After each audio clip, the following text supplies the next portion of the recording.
اللہ کا زیادہ ذکر کرنے والے. تو اللہ کی توفیق ہے، اللہ نے تھوڑی دیر کے لیے اللہ کی یاد میں، اللہ کے ذکر میں بیٹھنے کی توفیق دی. اللہ قبول فرمائے.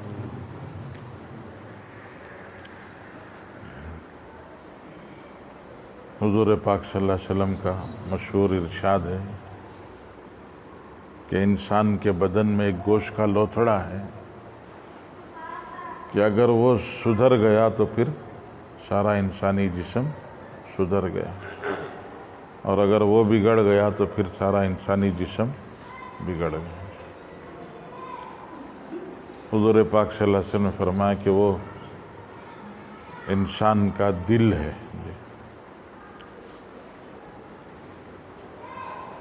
تو انسان کا دل جو ہے وہ بادشاہ کی طرح سے ہے. اگر بادشاہ اچھا ہو جاتا ہے تو پھر پوری رعایا، عوام سب بھلے ہو جاتے ہیں، اچھے لوگ ہو جاتے ہیں.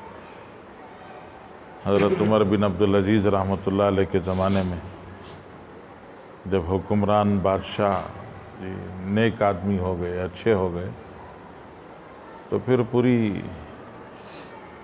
رعایا میں نیکی، اچھائی آ گئی.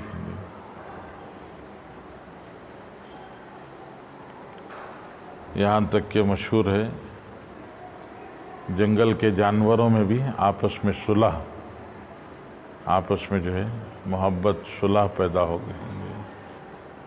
ایک دوسرے کا ڈر نہیں تھا، ایک دوسرے پر حملہ نہیں کرتے تھے. شیر بھی، بکری بھی، یا بھیڑیا بھی، ہرن بھی، دونوں مل کر ایک ہی چشمے پر پانی پیتے ہیں.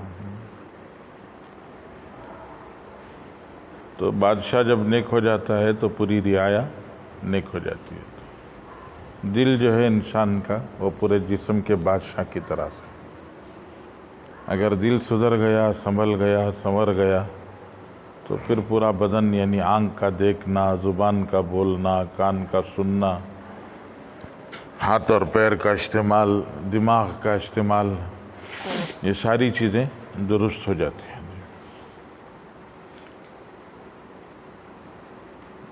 حضور صلی اللہ علیہ وسلم کا مشہور ارشاد ہے کہ جیسے لوہے کو زنگ لگ جاتا ہے ویسے دل کو بھی زنگ لگ جاتا ہے. ان القلوب تصدع کما یصدع الحدید، جیسے لوہے کو زنگ لگتا ہے ویسے دل کو بھی زنگ لگتا ہے. حضور صلی اللہ علیہ وسلم سے پوچھا کہ رسول اللہ، اس زنگ کو دور کرنے کا طریقہ کیا ہے؟ تو اللہ کے رسول صلی اللہ علیہ وسلم نے دو باتیں بتائی، یعنی دل کو سنوارنے کا طریقہ. دو چیزیں. ایک چیز حضور صلی اللہ علیہ وسلم نے ارشاد فرمایا کہ قرآن پاک کی تلاوت کرنا، اللہ کے کلام کو پڑھنا، ذکر. افضل الذکر جو ہے وہ تلاوت قرآن ہے. سب سے بہترین ذکر، سب سے عمدہ ذکر وہ قرآن پاک کی تلاوت ہے. اور دوسرا موت کو کثرت سے یاد رکھنا، یاد کرنا. کہ آدمی جب موت کو یاد کرتا ہے تو اس کی خواہشیں جو ہیں وہ کمزور پڑ جاتی ہیں. تو دل پر بھی جو ہے زنگ لگتا ہے، دل پر بھی قفل پڑ جاتا ہے. حضور کی دعاؤں میں سے دعا ہے اللہم افتح اقفال قلوبنا بذکرک، اے اللہ ہمارے دل پر پڑے ہوئے قفل کو تیرے ذکر کی برکت سے کھول دے. اللہم افتح مسامع قلوبنا لذکرک، اے اللہ ہمارے دل کی نسوں کو تیرے ذکر کے لیے کھول دے. تو ایسے دل پر میل بھی چڑھ جاتا ہے، دل پر قفل بھی پڑ جاتا ہے. تو اپنے دل کو پاک صاف رکھنا یہ ہماری ذمہ داری ہے. اور دل کو پاک صاف رکھنے کے لیے حضور صلی اللہ علیہ وسلم جو طریقہ بتایا ہے وہ ہے ذکر، قرآن کی تلاوت ہے. تو اس لیے روزانہ صبح و شام کی تسبیحات کا اہتمام کرنا، روزانہ قرآن پاک کی تلاوت ہے. یہ روز کچھ وقت نکال کر اللہ کا کلام پڑھنا، کہ تلاوت جو ہے وہ سب سے افضل ذکر ہے، سب سے بہترین ذکر ہے، اور سب سے زیادہ انسان اللہ سے جو نزدیک ہوتا ہے وہ قرآن کی تلاوت کے ساتھ ہوتا ہے۔ تو اللہ کے کلام کے لیے کچھ نہ کچھ وقت نکالنا، قرآن پڑھنا اہتمام کے ساتھ میں، پابندی کے ساتھ، اور روزانہ کی تسبیحات، تاکہ آدمی کا دل جو ہے وہ پاک رہے، صاف رہے۔ میل لگنا، جیسے کپڑے پہنتے ہیں تو کپڑے میلے ہو جاتے ہیں، تو میل لگنا تو فطرت کا حصہ ہے، دنیا کا حصہ ہے۔ ایسا نہیں ہو سکتا کہ آدمی میل ہی نہ لگے، ہاں بالکل پاک صاف ہی رہے ہمیشہ، ایسا تو نہیں ہو سکتا۔ کپڑے پہنتا ہے تو کپڑے کیا ہو جاتے ہیں؟ میلے ہو جاتے ہیں، پھر اسے دھو کر صاف کر لینا پڑتا ہے۔ تو ایسے دن بھر میں آدمی کے مختلف اعمال ہیں، مختلف اس کے کام دھام ہیں، ضرورتیں ہیں، تقاضے ہیں، چلنا پھرنا ہے دنیا کے اندر، تو اس کی وجہ سے کیا ہو جاتا ہے؟ دل بھی میلا ہو جاتا ہے۔ تو دل کے میل کو بھی، جیسے کپڑے زیادہ میلے ہو گئے تو پھر آدمی پہننا پسند نہیں کرتا، تو ایسا دل بہت میلا ہو گیا تو پھر انسان جو ہے اپنے اندر ایک قسم کی کوفت، پریشانی محسوس کرتا ہے۔ یہ دنیاوی پریشانیاں یا باہر کے جو آدمی کو تکلیفیں ہیں، یہ سب کیا ہے؟ اصل میں وہ دل کا ہی میل ہے، کہ دل میں اگر میل آ گیا تو پھر ہر جگہ جو ہے آدمی کو پریشانی محسوس ہوتی ہے۔ اللہ والوں کا سب سے بڑا کمال یہی تھا کہ چونکہ ان کا دل پاک صاف رہتا تھا، اس لیے پریشانیوں سے ان کو پریشانی نہیں ہوتی تھی۔ الا ان اولیاء اللہ لا خوف علیہم ولا هم یحزنون، کہ اللہ والے غمزدہ نہیں ہوتے تھے، کوئی بھی دنیا کی بڑی سے بڑی پریشانی آ جائے، گھروں میں فاقہ آ گیا، تنگیاں آ گئی۔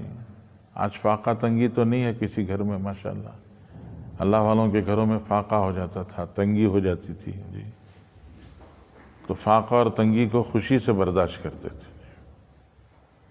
ایک بزرگ کا قصہ لکھا ہے کہ ان کے گھر میں ہمیشہ تنگی رہتی، فاقہ رہتا تھا۔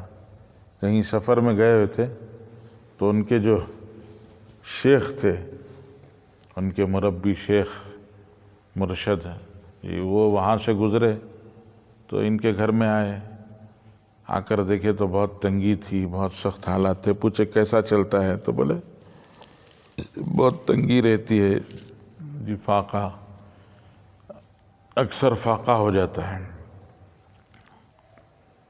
تو بزرگ ایک برکت کے لیے تعویذ لکھ کر دے دیے کہ اس کو گیہوں میں، اناج میں رکھ دو، انشاءاللہ برکت ہوگی، فاقہ نہیں ہوگا۔ تو اللہ کا فضل ہو گیا، برکت ہو گئی، فاقہ دور ہو گیا۔ وہ بزرگ سفر سے واپس آئے تو دیکھے ماشاءاللہ گھر میں فراوانی ہے، 3 وقت بکرا ہے، ماشاءاللہ تینوں وقت کھا رہے ہیں۔ ہفتہ، 10 دن، 15 دن، مہینہ گزر گیا، فاقہ ہی نہیں آیا۔ تو ان کو تعجب ہوا، پوچھا کہ بھئی کیا فاقہ نہیں ہے ہمارے گھر میں، کیا ہو گیا؟ تو بولے آپ کے شیخ آئے تھے، برکت کی تعویذ لکھ کر دی، اس کی وجہ سے برکت ہو گئی۔ تو عرض کرے کیسے دیوانے لوگ ہو، میرے شیخ کی تعویذ لے جا کر گیہوں میں رکھ دیے، ارے وہ تو مجھے اپنی پگڑی میں رکھنا چاہیے، تعویذ منگا کر اپنی پگڑی میں رکھ لی ہے، یہ میرے شیخ کی تعویذ ہے۔ تو دوسرے دن سے پھر فاقہ شروع ہو گیا۔ یعنی مقصد یہ کہ تنگی میں آدمی پریشان نہیں ہوتا تھا، دل کا چین جو ہے وہ بہت بڑی دولت ہے۔ آج کیا ہے؟ دل کا چین نہیں ہے، حالانکہ کسی گھر میں ویسا فاقہ نہیں ہے جیسا فاقہ بزرگوں کے گھر میں ہوتا تھا، ویسی تنگی نہیں ہے جیسے بزرگوں کے گھر میں ہوتی تھی، لیکن اس کے باوجود دل کا چین نہیں ہے۔ کیوں نہیں ہے؟ دل میلا ہو گیا۔ تو دل کے میل کو دور کرنا یہ ضروری ہے جی۔ تو دل کا میل کیسا دور کریں؟ اللہ کے ذکر سے، قرآن کی تلاوت سے جی، موت کو یاد کرنے سے۔ تو اگر ہمارا بھی دل پاک صاف ہو گیا تو جیسے آدمی نیا کپڑا یا پرانا کپڑا، اس سے فرق نہیں پڑتا، کپڑا پاک ہے تو دل کو سکون، آدمی کو چین رہتا ہے، پاک کپڑے میں ایک کیفیت رہتی ہے، ایک سکون رہتا ہے، اسے دل پاک رہتا ہے تو دل جی پرانا نیا نہیں دیکھتا لیکن پاکی صفائی دیکھتا ہے، تو پاکی صفائی سے اس کو ایک راحت ملتی ہے، اندر کا ایک سکون ملتا ہے، اور وہ اندر کی راحت، اندر کا سکون آج جی میسر نہیں ہے ہمیں۔ اسباب چیزوں کے ہونے کے باوجود آدمی پریشان رہتا ہے، تو اس لیے دل کے میل کو دور کرنا، اللہ سے مانگتے رہنا، فرائض کا اہتمام، نمازوں کا اہتمام، دعاؤں کا اہتمام جی، اللہ سے مانگنے کا اہتمام، پھر ذکر اور قرآن کی تلاوت کا بھی اہتمام ہمیں کرنا چاہیے۔ اللہ تعالی ہم سب کو توفیق عطا فرمائے۔